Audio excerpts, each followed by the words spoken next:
status of the New Orleans Police Department, what challenges, trends we are facing, what we are doing about the various challenges that we do face at this point in time. Overall, crime is down 7% throughout the city of New Orleans, and this is based on our computer aid dispatch data, which is what we're using right now to track our data till we get our record management system in place. With the exception of the month of September, since the month of May, in a month-to-month comparison of 2021 compared to 2020, we have homicides have been down every month, despite except the month of September. Overall, we have 176 murders in the city of New Orleans compared to 166 same time last year. That 176 does not include the murder that occurred this morning on Parker Street. It does not. And while I'm speaking to that about Parker Street, we do have an individual in custody. This is an ongoing and active investigation. I cannot go into details about that, but we do have an individual in custody, and we will be able to speak to that later as our investigators conclude their investigation. So homicide is up 6% this year compared to last year, 176 compared to 166. Our solve rate right now is 53%. Solve rate for non-fatal shootings is 37%.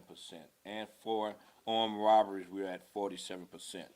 But with that being said, we have seized, taken, or arrested individuals for guns.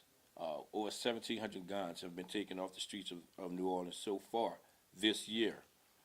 We have charged one suspect in connection with a triple homicide from 2018. You know about this from a week or so ago. Jamal Smith, who is now charged with 3 counts of second-degree murder and 7 counts of attempted second-degree murder in connection with an incident that occurred in July of 2018 in the 3400 block of South Claiborne. Also, as an example of the great work that our VCAT is doing, a recent grand jury indictment of arrested suspect Cyril Hoffman for an aggravated battery by shooting resulted in a search warrant being effected at his residence, in which we located 9 firearms, and several of those firearms have been linked to other violent crimes in which we do believe that Mr. Hoffman may have been involved in. And just this morning, we arrested a 17-year-old on a warrant for a murder that occurred in Orleans Parish at the intersection of Duane and Forum Street in the 7th District in April of this year. That 17-year-old has been arrested several times before for auto burglary, and this morning he was wanted for several other outstanding warrants, including more auto burglaries, auto thefts, simple burglary, and criminal damage to property when he was arrested this morning.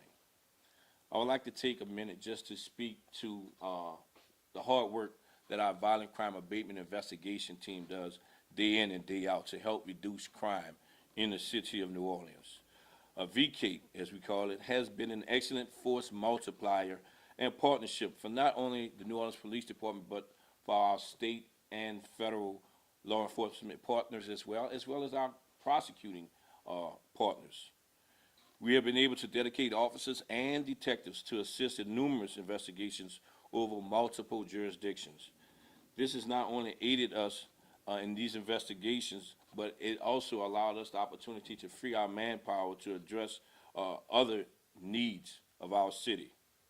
The success of this unit is illustrated in the positive impact that we have seen in homicide itself. As I said, homicide has subsided, or I won't say subsided, it's too strong of a word, but it has gone down over the last several months. Violent crime, back in May, when we started our Operation Golden Eagle at the end of May, violent crime was up 37%, according to our CAD data.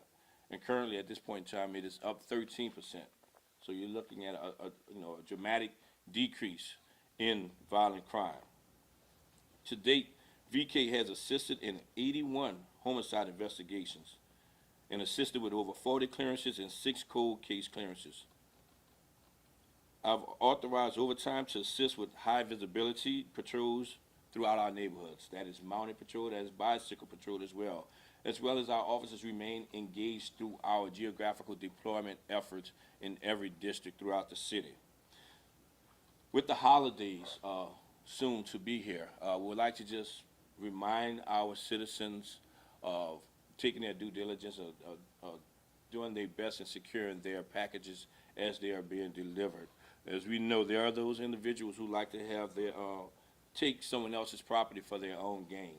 An initiative that was started in the second district last year, a year before last, in which our officers, as they identified property or packages on a citizen's porch, they would knock on the door and try to get hand that package to get that package in the hands of that owner, so that we do not have multiple thefts of packages. So we're trying to spread that. We are now spreading that across the city. We're having all districts to do just that. Be more attentive, be more alert. So hopefully we can't necessarily stop them, but we can get in front of some of these package thefts throughout this holiday season. So I want to thank our residents for their continued support. We have received numerous calls of information, either directly or indirectly through our partners at Crime Stoppers, that has led to the arrest of individuals for violent crimes. So we know, as I've always said, we cannot do this alone. So we continue to encourage you to do just that. And you, the citizens, can't do it alone. So we're doing our due diligence in engaging and ensuring that we're giving you that peace of mind or that quality of life that you so well deserve. So with that being said, I'm just going to encourage us as we go into this holiday season to be mindful, be attentive, look out for one another's, your neighbors' packages, because we do know during these holiday seasons every year we tend to see an increase in package thefts, and we want to get in front of that now and bring that to the awareness or attention of everyone before we get into the season too deep, to ensure that we are working collectively to deter these individuals' behavior. With that, that is all I really have for with regards to violent crime and trends that we are seeing within the city of New Orleans. Just know that our officers are remaining engaged, and we will continue to be engaged. I know we have done a lot of work, but we know that there's still much more work that must be done, and we are committed to doing just that. With that, Gary, I'll answer any questions that anyone may have. You know? Can you talk a little bit about the challenges facing the NOPD right now? What are some of the challenges that the department is facing? I know you said that the homicide rate is still up 6%. Mm-hmm. What's the biggest challenge right now? I mean, nothing any different than any other city across the country. I mean, we have seen separation this year that we have not seen before in recent years across the country. Law enforcement, the profession, has seen a large number of separations. So that is one challenge, but we just have to be creative in what it is that we're doing. I mean, it has not stopped us from doing our job. It has not stopped us from being engaged. Part of that is some of the ordinances that we're working with the city council on, which is to try to divert some of the responsibilities that are placed on the police department to give it to those that are best suited for that, meaning some of these quality of life issues, not to the degree where any of our city agencies will be making any arrests. They would not be armed. They would just simply be issuing citations for minor quality of life issues, things that we are normally called on to assist with, that they can handle while we are paying attention on being more focused on the violent crimes that we have seen throughout our city. When you say separation, you talk about manpower? Yes, separation, manpower, retirement, resignation, things of that nature. Issue? I just had two quick questions. One was just to piggyback cars. Mm-hmm. How big of an issue is the manpower issue? I mean, it seems like it's an underlying theme every year of manpower being an issue for the NOPD. I'm not sure about being an underlying theme every year, but I mean, this year definitely has been a challenge. You know, we lost just under 100 last year. This year we have exceeded 100 separations this year. So yes, that has been a unique challenge for us. But we continue to just stay remaining engaged with that.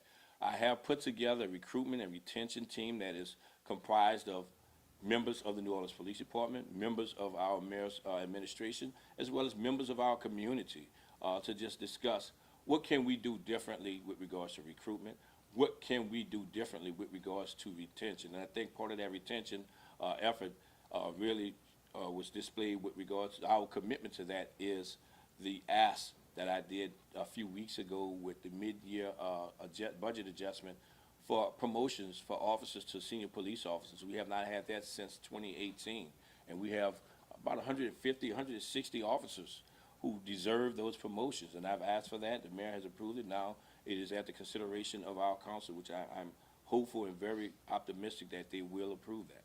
And then the second question was, Mhm.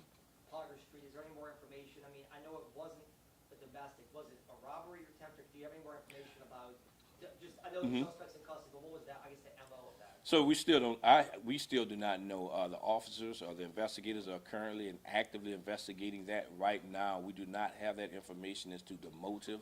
As soon as we're able to release that, I will release that to you. But we do have an individual in custody that we're interviewing or we're working with throughout our investigation right now. But I cannot give you any other information than that because we really do not know at this time. Chief, can you just say, if in the Parker incident, did it happen outside or inside? I'm going to let my investigators do their job first before I speak to this publicly. Once they have concluded their investigation, then I will speak. Can you confirm the connection of the two victims? Is it actually mother, daughter? Still, that's a part of the investigation as well. I really cannot get into the weeds of that, unfortunately. I'm I know sorry. I can answer this one, and, in past, looking at history, stabbings sometimes involve mental health issues. Is the suspect being evaluated or looked at for any mental health problems? All of that is a part of the investigation. You know, we really cannot say at this point in time. I mean, it just happened 6, 7 hours ago, so it is a very active investigation that we're working right now. Oh, I'm sorry. Yeah, I wanted to, just clarification. You said overall solve, is it the overall solve rate is 53%? 53% for homicide. For homicides, Okay. yes, ma'am. All right, last question, anyone? All right, we're good. Thank you again. Thank you all.